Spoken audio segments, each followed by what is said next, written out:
seagulls follow trawler.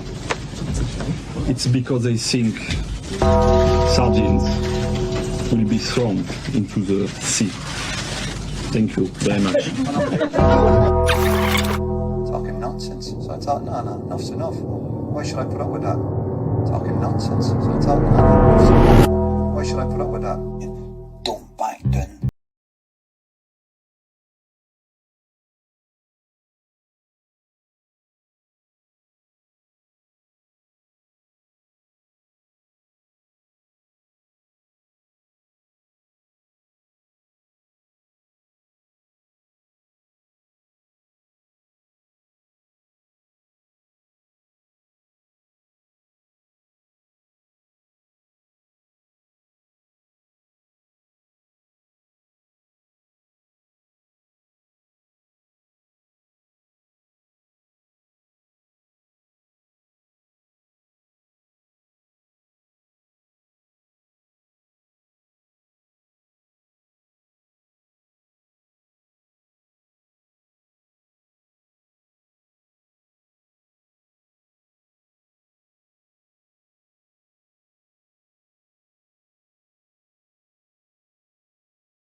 All right, the bus is a bit late. It's not my fault. The Wi-Fi, man. Oh, that was. Do you know what? It's the most frustrating thing in the world. But to be fair, out here in the sticks and Fife, the weather is shocking. So apologies for everyone that has been waiting and then had to switch over from one channel to the other, or one stream from the other, whatever it is. Hopefully as many of you have came over from the original stream as possible. Apologies again. Anyway, welcome to the Boyce'S bus. It is Boyce'S Monday Club, which can mean only one thing. He's getting a bit jazzy with these t-shirts. The quiff's getting higher and higher every week. Jonathan Boyce, how the devil are you?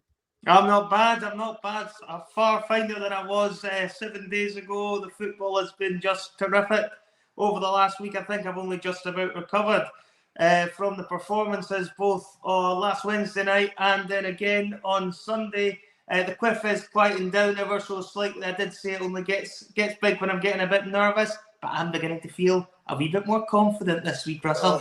Oh, I like it, mate. I like it. And why shouldn't you be feeling confident, Jonathan? Looked like you enjoyed yourself watching the Celtic Rangers match. Last week. I got a photo message of him with like an ex-girlfriend of mine. He then sends me a photo of one of my best pals. I'm like, what's this guy trying to do to me here? I've got a podcast to do. I can't be out at the pub, you know. Sending photos of an ex of mine, you know, the one that got away and all that shit, you know. I was like, this podcast is working for him. I'm telling you, the podcast is working. Did you enjoy the football the last Wednesday, Jonathan? I don't mean on the pitch, but was that a good night? Yeah, there definitely was. Caught up with a few old acquaintances. As you know, there was a few drinks to be had. It was fairly lively, as you could probably imagine. I thought you were going to come down and join us. That's why I sent those pictures. I was thinking we could have done the podcast at Molly Malone's in Stirling last Wednesday night. And I know you only too well you'd have been on the first bus through if you could have made it in time. Yeah, I think, maybe I'll do a podcast from a pub one day. Why not? Why not indeed? Well, like you say, I'm sharing your positivity right now with the Glasgow Celtic, mate. It is absolutely outstanding. And BD Smith saying Johnny's quiff looks like it's 1 point clear in the title race. John Duncan, quiff-tastic.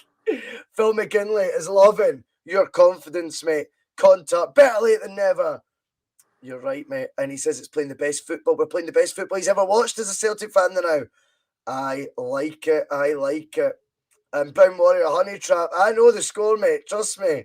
I nearly jumped through that phone screen of mine when I seen it. I said, that little bastard.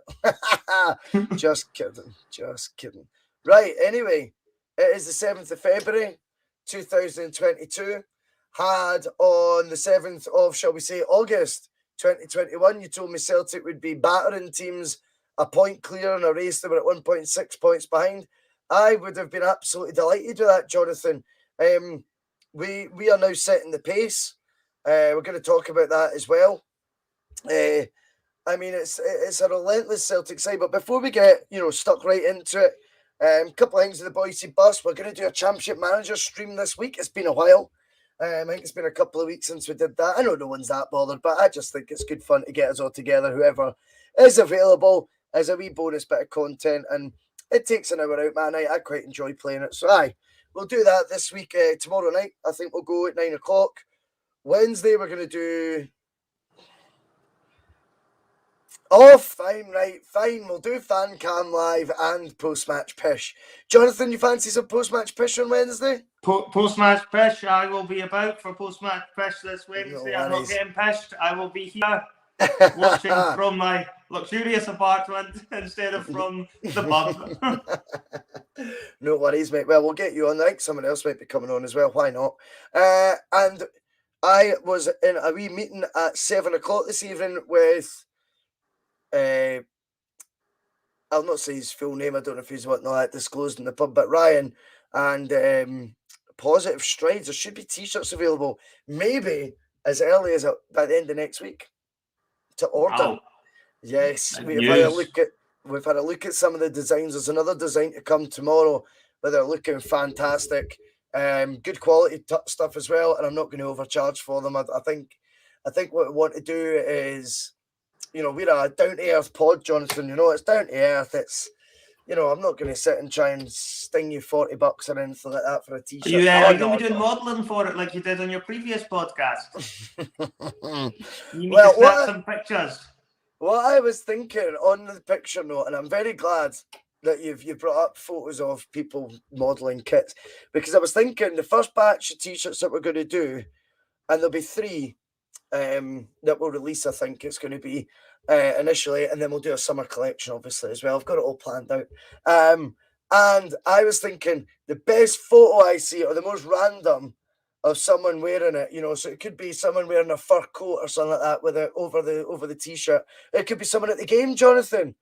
It could be someone, say if the game was at Pittodrie, once they've got the t-shirt. It could be someone with a seagull on their shoulder wearing the Boyce'S bus t-shirt. I don't care. Sign completely random. I will then, whatever t-shirt you didn't order, I will send you one free from the Boyce'S bus as a well done. So I think that's a wee competition we're going to do. Adam Apple, he does this gig better than me. He says, hit the like button. I was coming to that. So yes, we are wanting people to subscribe. We're wanting people to RT. We're wanting them to share. They want them to hit notifications. Hit the like button.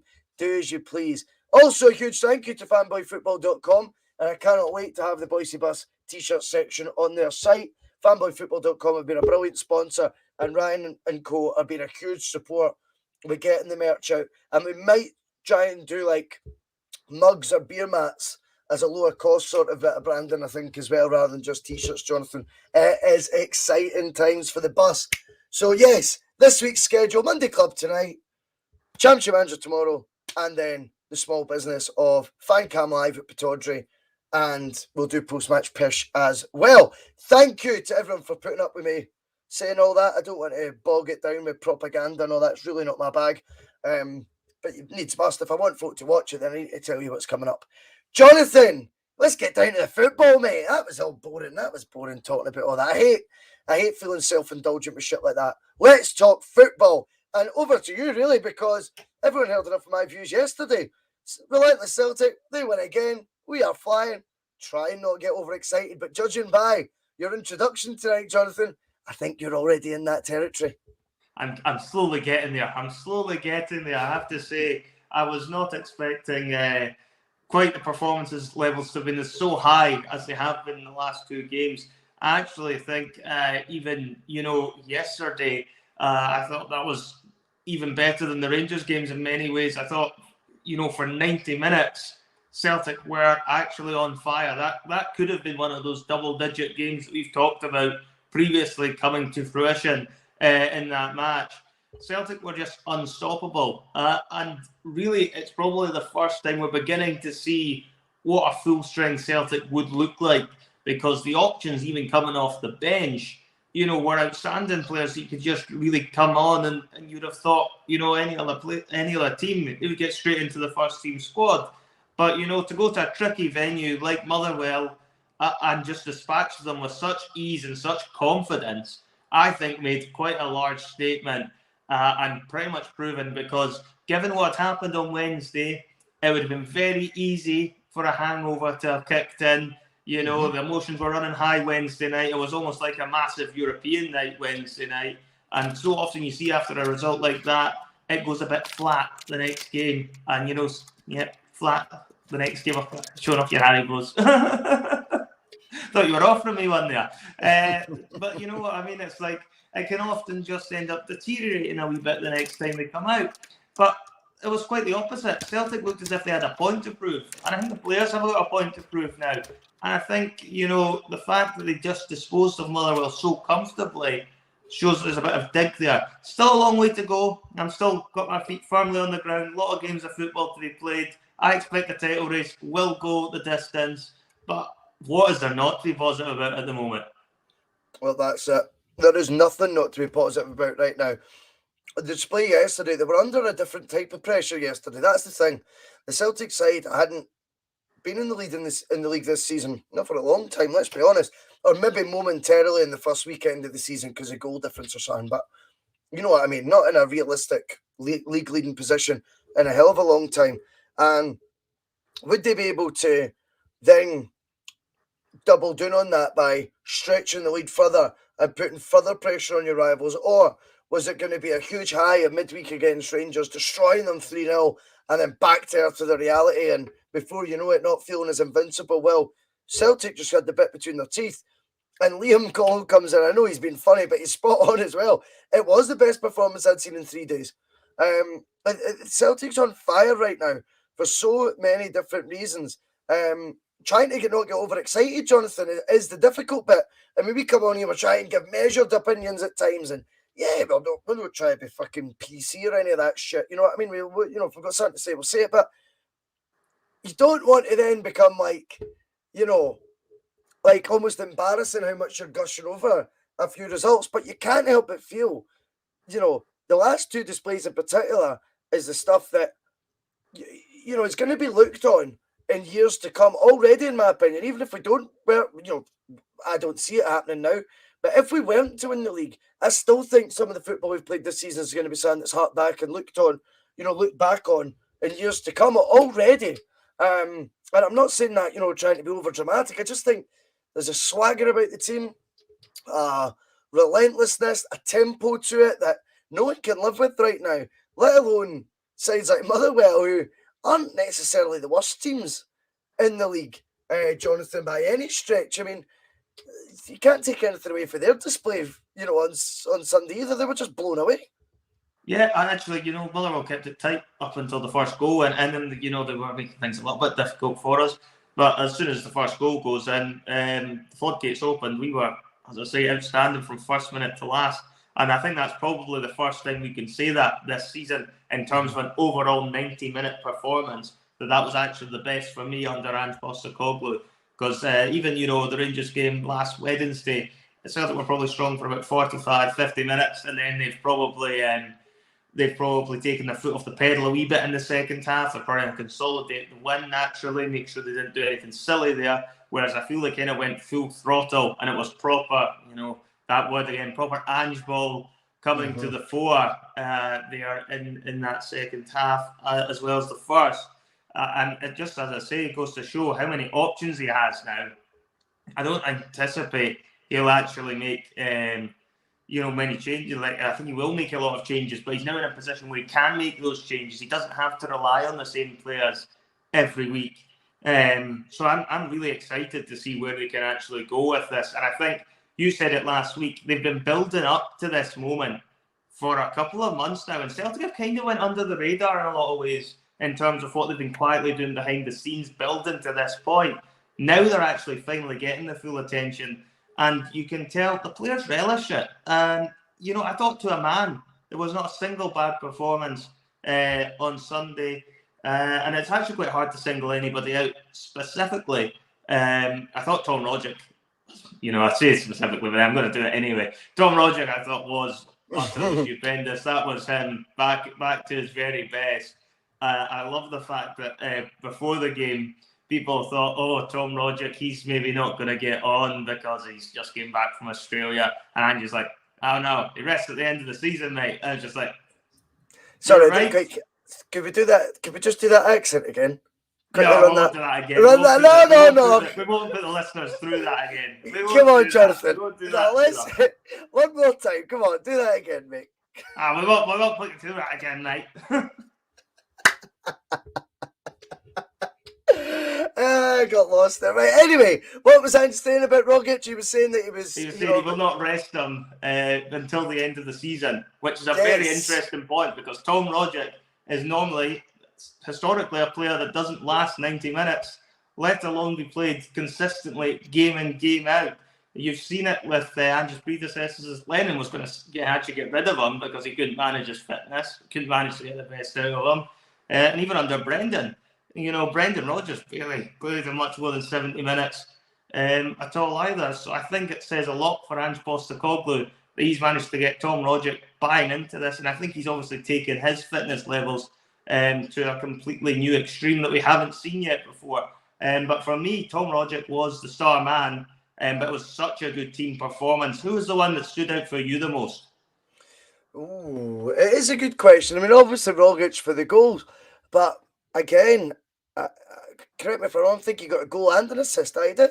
Liel Abada, Jonathan, a goal and assist, and we're going to talk about numbers, Jonathan, because numbers are now becoming frightening in the Celtic team and shared across it, by the way, so well. I'm looking at Liel Abada right now. We discussed this yesterday. 14 goals, 11 assists. 14 goals, 11 assists. You're going, come on, this isn't. This isn't. You don't remember his age as well. He's 20 years old. He was 19 at the start of the season. It's just absolutely outstanding. You know what I liked about Abada as well? I actually felt the goal he got against Muller was actually almost identical to the one he scored against Rangers on Wednesday night. It's almost a carbon copy. But his finish is different. He does the sweeping left foot. Sorry to interrupt. He does the sweeping left foot finish. But this time he goes the other side of the keeper. Yeah. Which again shows, this guy is quality. Sorry, Connor. He's saying it was 2 assists Abada got. I can only think of one off the top of my head. You know it's like, Connor, live streams and all that, But I mean, I just think his contribution right now, Abada's, amongst many. I mean, if we're singling players out, I mean, it's almost unfair on those that you aren't. But I think Liel Abada right now, he had a dip through the season, Jonathan. There's no two ways about it. His form dipped. But the thing is, he was so over-criticised for what a normal 19 or 20-year-old Celtic youth player would be, and that is at the end of the day what he is. He's a youth player who happens to be a regular in our first team in a side with more competition, and we're going to talk about that, more competition than ever, and Abada is now holding his own. Abada's got numbers, Jonathan, right now, the Ooze Player of the Year. That is no exaggeration. That is absolute kudos to him.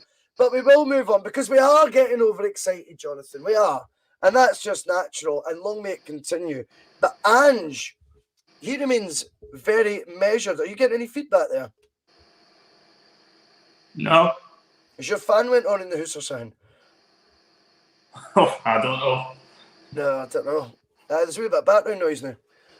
Ange remains very measured, though, in his interviews. Quick to remind interviewers that we haven't had these selection dilemmas for long. He said a couple of days, might. And with us competing on 3 fronts still, it is going to be needed, isn't it? Because there was a comment coming in from one of the viewers earlier about the Conference League, and it's obviously different. But we've got all that to look forward to, don't we? Yeah, we definitely do. There's so much competition then for places. It's unbelievable. When you're looking at it as well, you've got to remember Abada's actually keeping James Forrest out of the team just now, which a lot of people wouldn't have expected to be happening. James Forrest, granted, hasn't hit the heights that he is capable of as of yet, but make no mistake about it, if you'd said at the start of the season you've got a fit James Forrest there, that he would be playing ahead of Abada. And I think it goes to show how much Abada has really put into this first half of the season, that he is really holding that position down. He's actually making himself very hard to drop whatsoever. And you're quite right to point out there's an awful lot of competition out wide. You've got to remember guys like Maeda and Kyogo, when he gets fit, can also play on the wings, which only adds extra competition for Abada. So it's actually probably one of the hardest positions to actually get in the whole Celtic team, outside probably central midfield, I would say. So for him to be putting in the performances he has, particularly when he's only 19, 20 years old, as you quite rightly say, then, it's something to be hugely impressed by. And again, you're just looking at it and thinking, how much further can he possibly go with this? Well, exactly. And the thing is, the squad's going to be tested. I mean, there's a comment coming in there from John Curry, and he's sort of saying, F the Conference League, get the SPFL in the bag, secure the 40 million jackpot, focus on Europe next season. I do get it to a point, because unless something bizarre happens, it's my understanding there is still a tiny remote chance if you win the league this year, we don't actually get the automatic spot. It's got to be a wee combination of things that happen, and the chances are we will indeed, if we win the league, when we win the league, delete where applicable, you would get 40 million for that. Now, my take on it would be, though, Ange any match is going to treat on their own merit, and he's going to tackle them all with a view to winning them. And I think the Conference League as well, the thing is with that, and I can't even believe I'm saying this, but you're looking at it going, we don't want to be in this tournament, but we are, right? We are in it. We're not going to have an ambition to be in the Conference League next season. We're going to have an ambition to be in the Champions League next season, but we're not realistically going to have that much of an ambition to win the Champions League, if we're being honest. But now we're in the Conference League. I think there's a chance Celtic could win that competition. And I think that when you get an opportunity like that, John, I'm not sure you can just quickly dismiss it. Yes, it's not the tournament I wanted to be in. It's not something I want Celtic accepting. The fact they went out the Europa League at the group stage, I don't think that's really ambitious enough for us. But now we're here, and now we're in that tournament. Can you imagine what would happen if Postecoglou was to take us to another European final? Albeit it'd be the third competition. My hunch would be as many Celtic fans would go to the final as possible. Okay, I know it's Albania and it's going to be different rules, etc. But what I'm trying to say is it would capture the imagination of the fans, almost the exact same as Europa League, I think, or the UEFA Cup as it was known then. Yeah, I think in terms of the Conference League, the teams that are in it are definitely ones that Celtic can compete with. There's absolutely no doubt about it. There's nobody in there that Celtic should really be thinking and fearing, if you ask me, when they're playing like this. They're capable of being any team in that European competition, no doubt about it.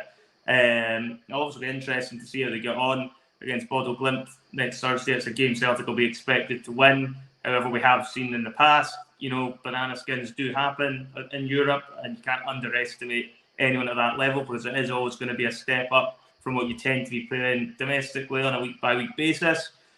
I think Celtic can go quite far in the competition. I expect Ange will take it seriously. At the end of the day, it's an opportunity to make a bit of a statement in Europe, and you're only going to be testing the players.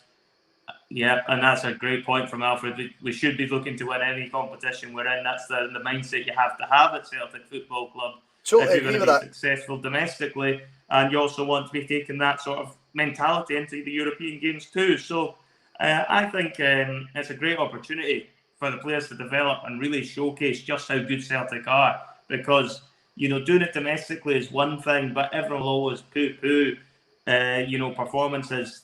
Critics will, in terms of the standard of the Scottish game, rightly or wrongly. Whereas if you can do it on a European stage, then it does give you traction and it does put players into the spotlight a lot more. Obviously, the main goal is, of course, winning the league, because winning the league does give you that bounty of Champions League money that is critical with how much money is at stake there. But I think Celtic will go all guns blazing. I actually could see them going quite far in the Conference League as well, provided the draw is favourable. Definitely. I even think, if the draw's not particularly favourable, I think Celtic, and we're going to be looking obviously a lot more forward to that in the coming week, the coming days, weeks, whatever you want to call it, as that edges round, closer and closer, the tie with Bodo/Glint. But I think definitely what we're seeing with the squad, though, Jonathan, that's what's kind of led me on this is, the League Cup completed it, mate. The league, we're at the top. Scottish Cup, we've now got Wraith Rovers to look forward to. Maybe that type of game could be one where we rest players. Who knows? But again, it's a tournament that we're going to be making the latter stages of. Conference League we're in. I mean, we're going to 100% be taking that as seriously as any other. But it does mean we're on 3 fronts right now. The squad depth's looking great, though. Even between right now juggling 2 games a week. Now, realistically, if you're staying in the Conference League to the latter stages, you're not going to often be playing 3 games in a week. Maybe 3 in the space of 7 days at the odd point, but not really that often. It's just maybe this now midweek to weekend fixture run that maybe is just going to be under Ange a constant season by season. We might just need to get used to it, and that'll all be merited on his success. Now, Jonathan, he was measured, like I was saying. He was quick to remind people about his selection dilemmas. I've only had them a couple of days, mate. Now, one of the main reasons for the squad dilemmas is how good the numbers are for certain players. Goals and assists, I'm talking, right? Let's play a wee game, Jonathan, right? Of name the player. I don't know what that background noise is, though. Do you want to leave the studio and just come back in? Yeah, give me a moment. I'll see if I can fix the audio on my side. Bear with me. It's all good. I'll bring up some comments. It's cool. Sorry about that. It's just you could tell that wee background noise is doing everyone's nothing. That's better, eh? Nice and blessed. I think you're just stuck with me. I'm not even letting him back in. You're now stuck with me. But I think it's a good debate that everyone's having. And some people think, Conference League will just shite. Other people looking at the romance of the date of the final. They're looking at the fact. I liked Conor McCann's point, actually. He said, becoming the first ever winners of the Conference League. It's got a nice wee ring to it, that. That kind of tickled me when I seen that a wee bit as well. I think Jim Tohill comes on. I haven't a short memory, boys. One Monday in October on Axum, along with Canavan and Haggart, you were slagging Ange off about his 50 win record. Well, I think slagging off, Jim, I'm going to push that back on you. I didn't slag anyone off. I lived in a world of facts at the time, unfortunately, Jim. And the fact of the matter was, it was a 50-50 win record. Now, I think everyone's very much on the Ange Postecoglou bandwagon now, so you trust it. You, Jim, would trust what Ange would say, wouldn't you? Now, Ange, I think it was last week, the week before, specifically says the league start wasn't good enough. He quoted the fact at one point it was three wins, 3 defeats. Now, that was the period of time. Live at that moment, I was asked to comment on, Jim. Did I think it was good enough? Absolutely not. Was that to sit and tell you about what the bigger picture would be? I can't do that. I'm not Nostradamus. What I can do, though, was live in the reality at the time. And the reality wasn't good enough, as Postecoglou only 2 weeks ago alluded to. It speaks about that exact record that you've mentioned there, the 50-50 one. So I'm glad that you've got a long memory, Jim. But I think slagging off or being honest, I'll always give my honest opinion. And that was what the difference was. Jonathan, you're back in the room. Back in the room. I think I've got to the bottom of that noise. Goodness only knows. Bliss, mate. That is all bliss. This fanfare that I've got at the moment in this kitchen, crikey. I think we've sorted it. I've told him to pipe down.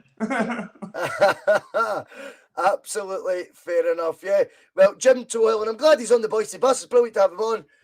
He was pulling me up for comments made back in October on the other pod. So there you go. Just shows that people do have a listen. And hey, I don't mind being pulled up for certain things. If it's came over that it was slagging, wasn't my wasn't my bag. I was living in the reality of it, and I think it just went against the grain at that time. Anyone criticising Ange, which I wasn't afraid to do. Anyway, Jonathan, let's play this game of numbers, right? So you're going to name the player. I have got 3 different assisting goal stats I'm going to read to you. You're going to name the player. Yes, let's do it. Over the microphone there. Let's do it. Right, okay. First up, a defender with 4 goals and 5 assists in 18 Premiership games. Wow, 4 goals. Starfelt. Has he scored any? And 5 assists. Oh, 5 assists. Oh, I would need to be Juranovic. I'm thinking centre halves. Now, Jonathan, who has 8 goals and 7 assists in all competitions? 8 goals and 7 assists in all competitions. You're putting me on the spot with these today. They are hard, but I did send you the schedule, so you knew the game was coming. I know, I must have missed that part of it. You were definitely sent it. Yeah, you definitely did. I must not have seen that one. Rogic. Now, who has 9 goals and 7 assists in all competitions? And there is a point to this, by the way. This is going to be a regular game on a Monday. Don't worry. No, I'll need to do my homework next time. 9 goals and 7 assists.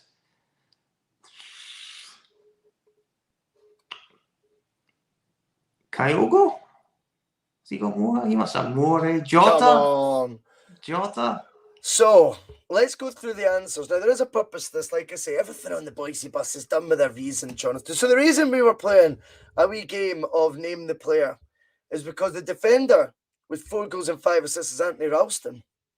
Yeah, because he started the season so well and was scoring all the time at the start. The player with 8 goals and 7 assists is Jota. The player with 9 goals and 7 assists in all competitions is David Turnbull. Now, what have they all got in common with regards to Sunday? None of them played. None of them started. None of them started anyway. Yeah, Jota came off the bench, that's right. I didn't even put in Kyogo's numbers, Jonathan, just because it'd be too obvious who it was. But you start taking his numbers into consideration and think he never played Sunday either.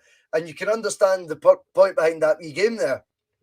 There is a strength in depth that everyone is absolutely buzzing with. And I think that is what is so important. Just a wee bit off topic, Monty's saying, I hope you appreciate me sticking up for you on the other pod today. I don't watch the other pod, mate, so I have no idea what's happened, but I appreciate it, of course. I doubt anyone on the actual pod was saying anything about me. I wouldn't imagine the wee man would be saying anything about me. He's not got the bottle for that. But no, I appreciate it, Monty. Thank you. So, yeah, with those 3 players, Jonathan, you're looking at Turnbull, 9 goals, 7 assists. You're looking at Ralston, 4 and 5, a brilliant contribution from defence. And then, of course, the poster boy Jota, who we've all been absolutely delighted with, let's be honest. All 3 of them, and Kyogo, who, let's be honest, up to his injury, I keep saying let's be honest, but let's be honest, up to his injury, Kyogo was the player of the year elect. Now, we're going to Fir Park, pumping them off the pitch, absolutely destroying them. None of the 4 of them started. You then add in a £7 million centre-back who we're going to come to in a wee minute, and you've got to start thinking to yourself, what is this side capable of? What can they do to the rest of this league? What can the rest of the league, more importantly, do with them? Because I don't know who's got the answers to deal with the Celtic team right now. Oh, should I say Celtic squad? Yeah, I mean, it's a bit, it reminds me a little bit of a... Shit, Ralston did start on Sunday, so he did, my bad. But he's barely started recently, that was the point. Damn, well done, John. Yeah, caught out there. Bastard. Somebody was too shrewd. But no, I mean, going back, the strength and depth, it is something that is just unbelievable that we've got just now. And even to make an analogy, we don't do many analogies on the bus, but if I was to make one, it's almost a bit like that film, Men in Black, where Will Smith gets given in the film a little gun to use when he gets his first gun in the film, and it's got like a little cricket or something. But then at the end, he gets the full arsenal of guns to actually choose from. And it's just like Ange is now finally beginning to get all of his weaponry there and that is ready for him to now be able to just go and pick whoever he likes. And it makes it, as an opposition manager, I'd imagine, absolutely hellish to try and work out what he's going to do and who he's going to put up against you.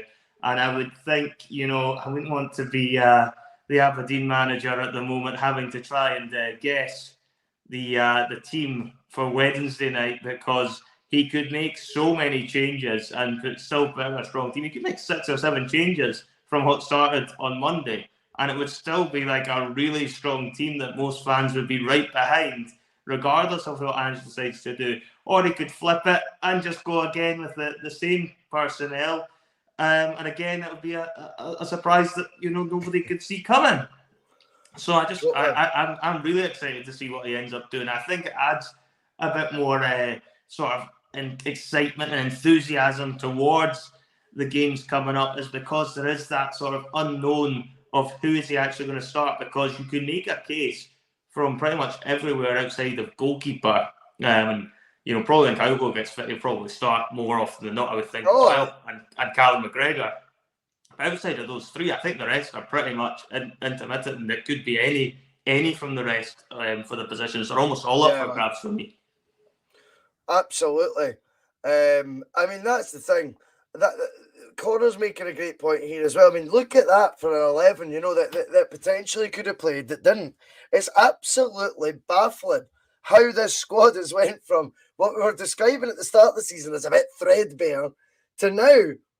Just because, and this is the thing where Postecoglou is so key, it's not just who he's brought in, it's who he's made better, like Ralston. When Ralston comes in for Juranovic, that, if you had told me we were going to sign a Croatian international that would have the impact Juranovic was, but the backup really is Ralston, I'd say, right, well, fair enough. But the thing is, we're going from that end, it's one end of the spectrum to the other there. So that's going to really, that's going to impact us. No. He has managed to get Ralston up to a level where when you take out Juranovic, it's not even that bad. It's not that big a drop, if any. I mean, some might say it is, some might say it's not, but it's all very positive. And I'm absolutely delighted with the fact that obviously these sort of things have happened with the team. It's not just recruitment, which is crucial, and I get, but it's also what he's doing on the training ground with players that were already there. You were talking about Rogic earlier as another example. He now completes 90 minutes and is in the form of his life. And I think that is going to be crucial when you look at Alfred's comment here. Ange likes to rotate players. He does. He does like to rotate. I think he very much is a Celtic first team squad, not a Celtic first team. There's a big difference. And that may well works in so many games. I think he feels he has to have all those players at his disposal, because you cannot play the same 11, Sunday, Wednesday, Sunday, and expect to play with the sort of intensity that Ange wants his teams to play at. It's not possible with just an 11-man squad. He needs to have the depth there to actually be able to play the way that he wants the team to be able to play. And I think you find more often than not in modern day football, it's even more important now to have these big squads, just because of the number of games that actually get packed in. I mean, even if you look down south at Manchester City in England, Guardiola changes that team all the time. And I think, what Ange is doing is he's just looking after the full squad and making sure there's enough options there that he can comfortably say, I've got 2 players at least for every position, and I'm quite happy going to either of those. I trust both players to play in that position, and I can switch and swap them out as much as I need to as I go along. And I think with the way he's managed everything now, he has the full backing of the support in terms of team selection as well. So as I keep going back to it, just points to so many positives going forward. Like, we just have to be looking at it and thinking, if this is us not quite, and this is the other interesting thing, Ange says the team isn't quite at full fitness, all the players. He's saying Hatate's still a wee bit away, which is unbelievable if that is true. For a start, I'm not even going to say he's doing porkies after the last time we accused him of it. I'm not even going to go there anymore. I'm taking his word for it. He's 60%, whatever it is. There's plenty more to come from him. But you know what I mean? It's one of those ones that's just so exciting at the moment to be seeing a squad that's just been assembled so quickly and is playing, as some people are rightly saying on the bus tonight, some of the best football Celtic fans have seen in many a year. Yeah, I think it's absolutely true. Now, you talk about what Angie's quotes are, Jonathan. There was another one that really struck home with me yesterday, particularly in the aftermath of the fact they won 5-0. I was listening to a couple of the radio shows after it, and they played the Ange post-match interview, and not post-match pish with Ange, it's post-match poetry, because he says our course will be charted by what we do. Now, yesterday, we have to look at the competition, Jonathan. I think it's only right. I'm not going to keep justifying it. It's just what happens. And by the way, for the record, I see there's a bit of bickering going in the comments. I think the Red Baron was trying to say I'd go through you, Monty, because you put an emoji of a door up. I don't actually think he was trying to be aggressive. That's my interpretation from it. If I'm wrong, fair enough. But the vibe I got was you were built like and it was a door emoji, so he said I'd go through you. I think it was meant to be funny. That was my take on it anyway. I think they're now going to fight for charity, and I'm all for that as well. Get me a ticket. Absolutely fine. Now, so Rangers were under the cosh, Sevco, whatever you want to call them. Now, we had a feeling, Jonathan, they might drop points again. Let's be honest. We thought that right now they are in soapy bubble. They are shitting it. Can they hang? I'm not so sure they can. But what we seen was a reaction from them I didn't expect. But just when I was needing it, and I thought, 5-0, fair enough, they're up for this. Ange comes in with this brilliant interview he'd done after the game at Fir Park and reminds me of why it is great to have a manager of such a calming influence. He speaks like everyone's second dad, you know what I mean? He just calms you right down. And what he says is, our course will be charted by what we do. And I loved it. And I think that quote is so important because it is all up to Celtic, Jonathan, between now and the end of the season. I suppose they could argue it's all up to what they do as well. Because if they were to win their 2 matches against us and all the rest of them, then they would win the league. But that's fine with me, Jonathan. I'm actually kind of down with that. Because I fancy our chances of not slipping up as many as they will between now and the end of the season. And that's why we can only focus on what we do. And rather than, yes, by all means, take a wee boost if they slip up. But if they win, don't get too caught up in it. Don't get like, oh shit, they won 5-0. Because it's all irrelevant if Celtic do what they need to do between now and the end of the season. Firstly, Jonathan, your thoughts on, yet again, another example of why Postecoglou up here is so switched on. And secondly, how tight you see this race being, because naturally I think what Ange's trying to do is bring calm to any potential title race situation, not wanting roped into the tit for tat stuff. He said we just focus on us. Yeah, no, I 100% would agree with the whole Ange side of things. I think he's a very calm individual. I don't think much would ruffle his feathers whatsoever. And I don't actually think Ange Postecoglou is one that will be looking too much at the Rangers' scores, no matter where we are in the table or where they are in the table. Ange Postecoglou, his focus is solely on Celtic, and I actually believe him 100% there that he's got no interest in what's going on with our rivals, because he's thinking of the bigger picture. We take care of our business, we get the job done, we win the league title. It's as simple as that. I think he's also helped because he's got Callum McGregor there as his captain, who's a very similar character in my eyes. I think he's got that same sort of calmness, that sort of same keeps his feet on the ground, doesn't let too much bother him sort of thing. And you could tell even after the Rangers game on Wednesday with McGregor, he was actually telling players to calm down, don't get too overexcited by the fact we've beaten them, because there's still a long way to go in the season. You know, when you're actually looking at it, I caught bits of the Rangers game on Sunday. They were actually pretty good. In fairness to them, they did play pretty well. They were worthy 5-0 winners, in my opinion. So yeah, I think there is a possibility there that Rangers can push us, and I think they will push us a lot more than it's happened in previous seasons when it's been close at this stage of the season. I don't actually think Rangers will be too far behind us. I think the way Celtic are playing, that we aren't going to drop a lot of points is how, if we keep playing the way we've played the last week. And that's where it might get interesting. Because it's one thing saying the team's bottle has crashed. It's totally something else if one team just goes on an absolute winning run and is a winning machine. And at the moment, Celtic look like they could be in that sort of place. They haven't lost I think the last time we lost in the league was Livingston away, end of September, start of October time. It was during the 3-3 bit. They've only lost 3 league games. Yeah. So it was after 6 league games. We'd won 3, lost 3. We've not lost a game since that sticky spell that we were discussing. 18 or 19 games unbeaten in the league, which is a great record first and foremost as well.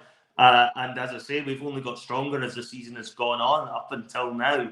And all the signs are pointing towards the fact that Celtic are going to get stronger still, if that's even possible, right up until the season finishes. So I tell you what, if we are not going to end up winning this championship, by God, our rivals are going to have to play some mighty good football and dig out a lot of results to stand in our way, in my opinion. I think it'll go far, but I think Celtic will end up winning through now. And I think it's all because of the momentum that we've been talking about over the past couple of weeks. We can't underestimate the result in the derby. Getting that win there is huge. It's got the monkey off our back. We've managed to get the 3 points there. What was even more important was we followed that up with such a convincing performance against Motherwell when, there was a possibility of a banana skin after that game. And now, all eyes are on Pittodrie. Can be a difficult place to go. Aberdeen are no mugs. Granted, they're not in good form at the moment. But, the way Celtic are playing, you wouldn't be surprised if Celtic wanted to take a few off Aberdeen on Wednesday. Certainly the form book could indicate that could be just what happens. Yeah, no, I think that's fair comment as well. We're going to talk about Pittodrie in a wee moment, of course. Firstly, before that though, I've got another point that I wanted to raise with you, Jonathan. Now, it was flagged to me by the viewers yesterday, quite early on during the Fan Cam Live, that Chris Jullien didn't make the squad, and that's the second match in a row. Now, this was a guy that played the 45 minutes of a bounce match against St Mirren, which was obviously not just to help his rehabilitation, if you like, but also ease in the 3 new Japanese signings. Now, what's happened is Jullien then goes onto Twitter, starts sharing a bit of positivity, saying hoops up inside your head and all that, and Celtic starts sharing photos of him training. Now, all that's very deliberate, remember, with a club like that, like Celtic, Jonathan. This is all geared towards we've been informed by the medical team, whatever, and by management now that he's edging closer and closer to first team duties. So you start to make a wee bit of a deal of it on socials and get him on side with everyone again. And Chris plays his part and starts sharing stuff on Twitter again as well. And, you get that good vibe to him. Now, what we've got is a situation where he doesn't make the last 2 squads. So whilst everything steadily looked like it was improving, and Jullien was getting close to that first team, now it looks like he's went 2 steps back. Now, what's going on there, do you think, Jonathan? And of course, we're speculating. We're not ITK. We can't be like everyone else. But what is your thoughts on that? Are you a wee bit disappointed to see him not being on the bench? Are we getting over worried it's going to be this injury is more serious than it looks? What's the story? Yeah, I mean, I would imagine maybe they're taking their time and wrapping him up in cotton wool, maybe when he's been training. Just we've heard that the training sessions can be a bit intense as well, and perhaps they're just having a step back and trying to make sure he's fully ready to go before they chuck him into a league game. I think part of the reason as well is Celtic are actually quite comfortable at the back at the moment. Defensively, it doesn't actually get talked about probably as much because they're playing such good football going forward. But Celtic are keeping a lot of clean sheets. Best defensive record in the league, I'm pretty sure, as well. And, it'd be hard even for a fit Jullien for me at the moment to actually get in at centre-half ahead. Well, he's not getting in with Carter Vickers. I think Carter Vickers is a nailed-on start for me as long as he's fit and he plays at centre-back. It would really be to replace Starfelt if Jullien was to come in. And I actually think Carl Starfelt has came on to a much better game over the last few months. And I think he's a lot of the criticism Starfelt gets, I think, is actually a bit unfair because he's a proper no-nonsense defender. He's maybe not the best at playing the ball out with his feet. But, going back 20 years, defenders, weren't expected to do that. And I think he's a bit of a throwback to the defenders of old Starfelt in that one. So I actually have no problem with Carl Starfelt playing more regularly. I'd probably have been more concerned with Jullien if there was issues defensively, but I'm quite comfortable with where we're at as a unit at the back. I guess where your concern could end up coming in, though, is if one of the centre halves were to be suspended or to pick up an injury, and then you're looking at Welsh coming in, and you would like to think Jullien, when he's actually back to full fitness, should be a better option than Welsh. And, we want all of our best players available. Of course we do. So it is, on the one hand, a little bit concerning, but on the other, I think they are just taking their time with Jullien because everything else in the team is still going quite smoothly, that they can afford to take their time a bit more with him. Definitely, I think that's fair. I'll be completely honest, though.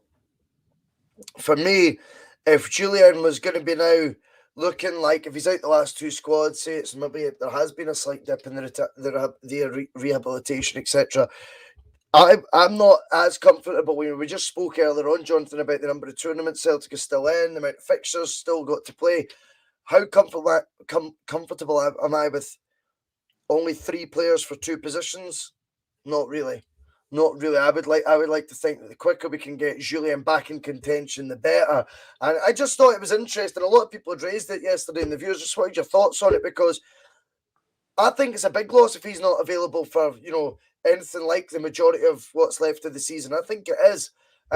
Some people yesterday were suggesting. I think to flip it as well, though, I think in some ways you're looking at the games we've played of late, and it's a bit of a trickier one to put him in. You wouldn't want to chuck him in. Nobody was thinking to chuck him in against Rangers. You wouldn't do that.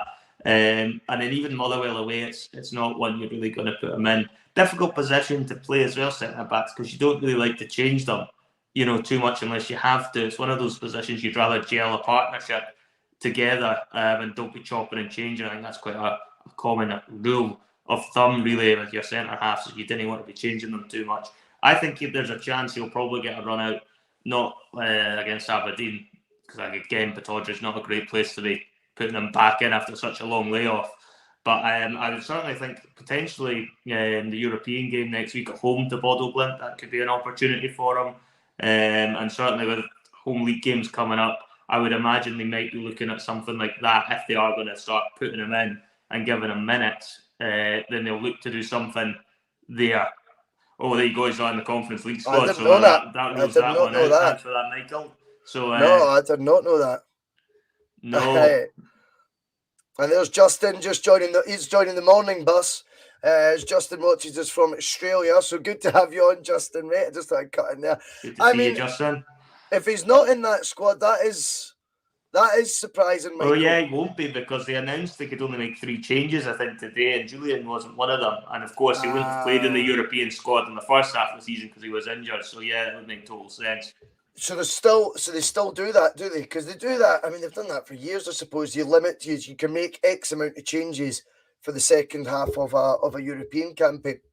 And of course, with the additions we've made, that was always going to be trickier. But it does limit us again at the back. Anyway, as I say, just wanted your thoughts on that. Now, we'll do a wee nostalgic trip, Jonathan, because Pittodrie's been a happy hunting ground for Celtic recently, hasn't it?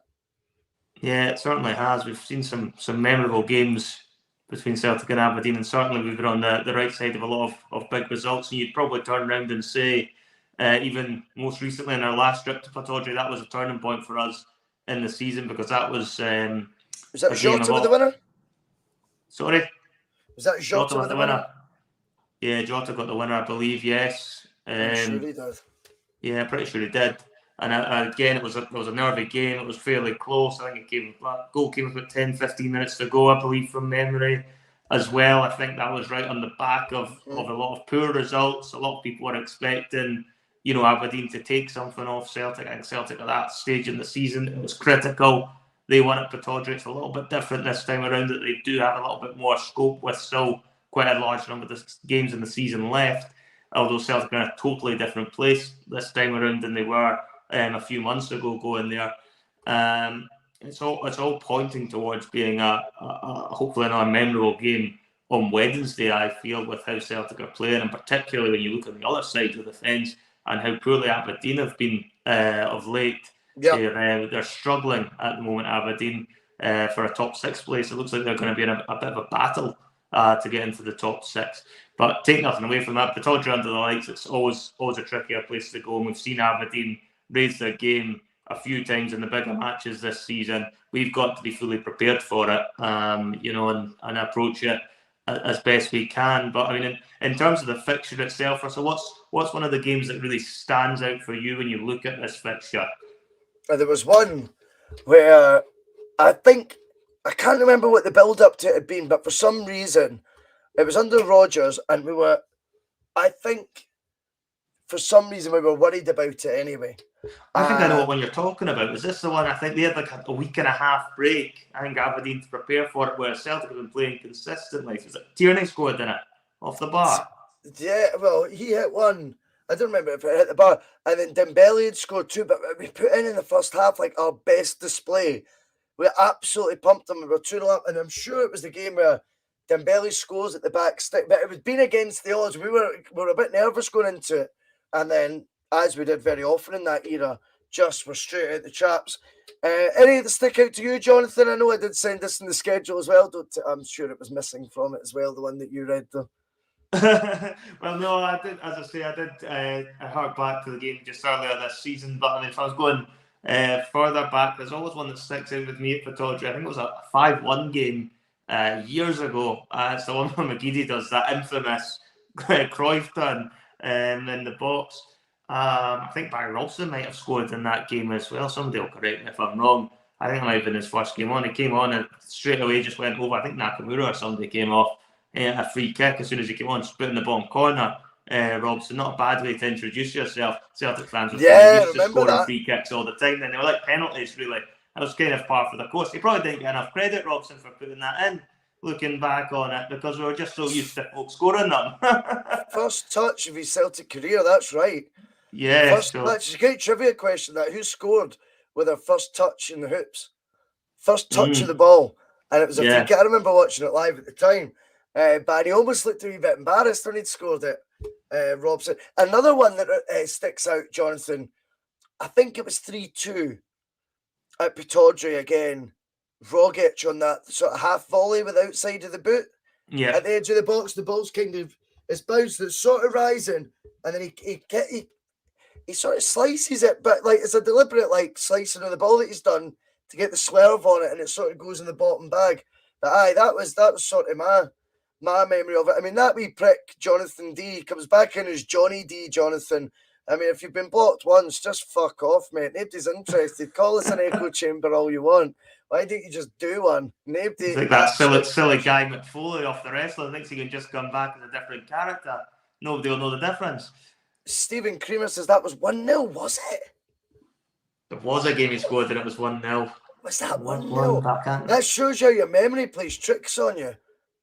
But there was a lot of times Rogic scored into them. In fairness, Rogic likes a goal against Aberdeen. I mean, no one's going to ever forget the Scottish Cup final in Brendan's first season with Tom Rogic at the death. But he does it so often. I think if you were looking at the opposition that Rogic scores most against, Aberdeen, I think will be actually probably top of that list. In fairness, or certainly very close. He does like a trip to Pittodrie, our Tom. And judging by the sort of mood he was in, not just on the pitch, but also off it with some of his post-match comments, it might not be a bad idea to just put him straight back in again for Pittodrie, because I think he's still got a point to prove, Tom. Yeah, I mean, absolutely. I think he will play. I mean, his record against Motherwell as well is outstanding. They were touching on that the other day in one of the shows I was listening to, that Tom Rogic loves playing against Motherwell. Now, one of the other memories I always have of Aberdeen, there was a spell, and I'm sure even it started under like the John Barnes era. We scalped him a couple of times, and under Martin O'Neill, it was like 6s, 7-0s and stuff like that on a regular basis. Crazy how much we've got their number, or so it would seem anyway. Now, obviously with the game in mind, Jonathan, that's why we had a wee trip down memory lane there. Aberdeen are sitting 7th. They lost to Livingston. Let's be honest, they've been pretty poor all season. In fact, I think they've been poor since Stephen Glass came in. I know that he's going to get the benefit and the benefit and the benefit of the doubt, because he's quite clearly been cherry picked by the owner because of the US connection and stuff. But the longer that charade goes on, I mean, the worse for Aberdeen. That doesn't look like it's going to get solved. I wouldn't be surprised if you see Scott Brown, their interim manager, at some point between now and then. No, I've been saying this for a while as well. Have you? Oh, there you go. Right. Well, I mean, I'm not saying permanent, but it wouldn't surprise me if he takes charge of the team between now and the end of the season, at some point between now and the end of the season. Celtic can't afford to be complacent. Now, we know they won't be under Postecoglou. That we've explained that in the whole show tonight. The many reasons why he's such a wonderful speaker and why he has this team firing on all cylinders. Should be another win, though. We're allowed to say it, aren't we? It's not us playing them. Certainly on paper it looks like it should be another 3 points. As you know, my housemate's a big Aberdeen fan and he's fearing the worst for tomorrow. I think he's actually already put as much money as he can on Celtic to win on Wednesday night because he's that unconfident, if you like, on his team's chances. But, looking at it, Aberdeen at Pittodrie on its own, without looking at form, is a difficult place to go notoriously. The way they're playing though at the moment and the way Celtic are playing, there should only be one result, you would think, but you just never know in Scottish football. It can sometimes throw a curveball at you. And as I say, even though Aberdeen haven't been having the best of seasons, they have actually still drawn with Rangers a couple of times this season. So they have proven that they can rise to bigger tests in the division. I think with Aberdeen as well, it looks as if they tend to do better at home than they do away from home. I think their away record's abysmal. But at home, they do tend to pick up more points. They'll have a decent crowd turning up there. The Aberdeen fans are all loyal and stick by their team as well, which could pose a threat to us. But I would think with the way Celtic are playing just now, it's very hard to look past Celtic in this frame of mind at the moment. It's hard to see who really does stop them when they're playing like this. But you never know, off day, and it just takes one moment to take your eye off the ball, and you could find yourself on the wrong end of a bad result. But the way Ange Postecoglou has managed the club, the way that Callum McGregor installs just that confidence into the rest of the team around him, I expect Celtic will win on Wednesday night. Maybe it won't be as straightforward as we might think. Might not be another 3 or 4-0 like we've had the last couple of games. But at this stage of the season, who cares? It's just about winning. Of course it is, Jonathan. But you know what? We're doing it with that bit of style right now that it wouldn't surprise me. I don't like to get overconfident, but like we were saying earlier, it's hard not to be overexcited right now. I think Celtic might put another 3 past Aberdeen. No joke. I don't even think that maybe sounds like, oh, you're putting your neck on the line saying that, but there's a body of evidence now to support me thinking that might be the case and not to be that surprised. Now, Connor comes in, and I'm not sure if Connor's coming on for post-match piss. You might meet him, Jonathan. Connor was keen to do a post-match piss show, so... Get on board, Connor. We're all good fun. Aye. Laugh on Wednesday, mate. I think it's a good way to do it. So if you do the Double Doon show as well, then if you enjoy it, then that gives you sort of taste for it. You can come and do a post-match. I prefer to get folk on if we win, but if folk are eager to talk Celtic, who might stop them?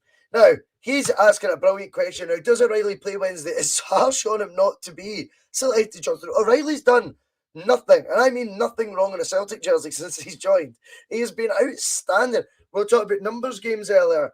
You look at the numbers, he's got 2 assists already, if not 3. You've got Hatate on 2 or 3 assists, 2 goals. These are January imports. Maeda's on 2 goals. But McGregor, Hatate, Rogic, it's not even just, it seems the obvious suggestion, as Connor's saying. I think it sounds a sexy suggestion, Jonathan. I think Hatate, McGregor and Rogic, that is 3 players all on the same, imagine them all on the same page. Oh, I think that could be the proper trio to make it, as I say, a convincing win at Pittodrie. What's your thoughts on Connor's point there? Because that midfield, now he's saying it might sound obvious, but he's right to bring up the likes of O'Reilly. He is completely unlucky if he doesn't make it, I think O'Reilly's been excellent since he's came in. I can't believe how well he's just slotted in, as if you think he'd been playing in this Celtic team for years. How well he's slotted in. Comes across really well too. I've actually really enjoyed listening to him in his interviews. I think he seems like a very intelligent footballer. I think he's going to be an absolute key asset for us between now and the end of the season. Another absolute steal, I think, was at 1.4, 1.5 million pounds from MK Dons. I'm sure they said on Sky Sports as well, he's got one of the best passing statistics in the whole of the UK in terms of players at the moment too. So there's a lot going for O'Reilly, and it's one of those ones where I think you know, the obvious choice does seem to be McGregor, Hatate and Rogic. But at the same time, if he did decide O'Reilly was going to play, I don't think fans would have any complaints there either if one of the others had to drop out. No. Most likely Rogic, I would guess. But that is the benefit that Ange has not had all season, is he can now go to his squad and think, what's the best for the fixture? What's going to be the best recipe? I think he'll go with Rogic. If I was being pushed, I think he would go with the three you've said, McGregor, Hatate and Rogic. And it's just because Tom Rogic knows these fixtures inside out. And to be fair, Rogic's having one of the best seasons he's had easily since the Brendan Rodgers era. So I would go with them three, but I would have to say I'd be very sympathetic towards whoever has to start the game on the bench. But I think they all realise it's a squad game, and the competition will only make them get better as the season goes on. Absolutely, I agree with that, Jonathan. Will we ask you for a wee prediction for Wednesday? Of course we will, Jonathan. What are you expecting the scoreline to be Wednesday night? There's a brilliant point made by Teresa as well. And Teresa, thank you for the RT. If you are watching, maybe for the first time, do hit subscribe like Ian Barron, the Darlington fan. Superb to see that, Ian. If you've not already, do hit subscribe. Right now, we're operating at, on average, 55% of people who watch, Jonathan, are subscribed. You'd probably be higher than that, eh? I know, it's mad. So it just shows you over 15,500 unique viewers of the Boyce'S so far as well. So we do really appreciate it. I think the total views now in just over 2 months is now sitting at 65,000. Frightening. That's incredible. I know. I'm buzzing with that. I mean, I'm chuffed. I'm humbled by it. Now, if you've not hit subscribe, or if you want to do what Teresa did, give us a wee RT, a wee share every now and then with one of the links below it that maybe I've posted. That always helps as well. But thanks to everyone who's joined tonight. I just wanted to quickly say about Teresa's point, Jonathan. All the matches are at the same time. That does make it that wee bit spicier, doesn't it? It does, and we've seen a few times when these games all get played at the same time on Wednesday nights. Drama is an absolute certainty.